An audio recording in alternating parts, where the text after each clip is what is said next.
Monsieur Rémi Féraud, vous avez la parole. Chers collègues, chère famille de Thomas, notre collègue Thomas Loret nous a quittés le 23 septembre dernier. Il avait 53 ans, nous étions nés la même année. Et le choc fut immense pour l'ensemble des collègues de notre groupe, tant ici, il incarnait le dynamisme et la gaieté. L'annonce de son décès fut si brutale quelques jours après la clôture des Jeux Olympiques et Paralympiques. Lui qui avait été un soutien de la première heure de la candidature de Paris et qui intervenait très régulièrement sur ce sujet au sein de notre Conseil sous la précédente mandature. Nous sommes nombreux ici à avoir bien connu Thomas Loret, puisqu'il a siégé au sein de notre groupe socialiste et apparenté de 2014 à 2020, en tant que représentant du 16e arrondissement, dont il a été l'élu dès 2008 et qu'il aimait particulièrement, je peux en témoigner.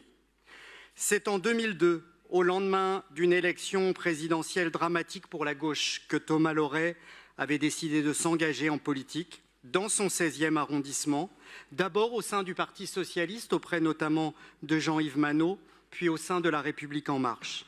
Même après cette évolution politique que je n'ai pas partagée, notre relation humaine, sa relation avec l'ensemble de ses collègues sont restées de grande qualité. Humaniste, progressiste, Thomas Loret a dédié l'ensemble de sa vie politique, syndicale, professionnelle à l'intérêt général et à la prise en charge des plus fragiles.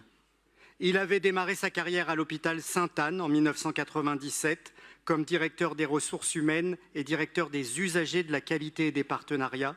Puis ce sera durant 14 ans le service public à la PHP avec l'hôpital Sainte-Périne, puis l'hôpital Bichat et enfin l'hôpital Béclair.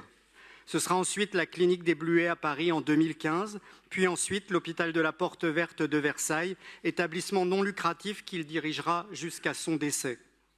Il était passionné par les questions de santé publique, grand connaisseur de l'hôpital, et il avait ici, pour le compte de notre conseil, en juin 2014, pris la présidence de l'ADK 75, chargé par les pouvoirs publics de mettre en œuvre la campagne de dépistage du cancer du sein et du cancer colorectal à Paris.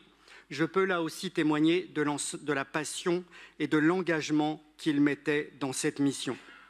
Son engagement était aussi syndical, puisqu'il a été longtemps adhérent de la CFDT, des établissements sanitaires et sociaux, où il apportait tout son savoir-faire et sa conviction. Autant d'engagements qui étaient dirigés vers un objectif, l'amélioration du système de santé publique, l'accès aux soins pour tous, la prise en charge la plus humaine possible des patients, l'accompagnement de leurs familles. Nous en avons souvent parlé ensemble. Et ses interventions au Conseil de Paris, son regard, ses analyses en matière de santé étaient pour nous précieuses et ont grandement contribué à enrichir nos débats et éclairer nos décisions.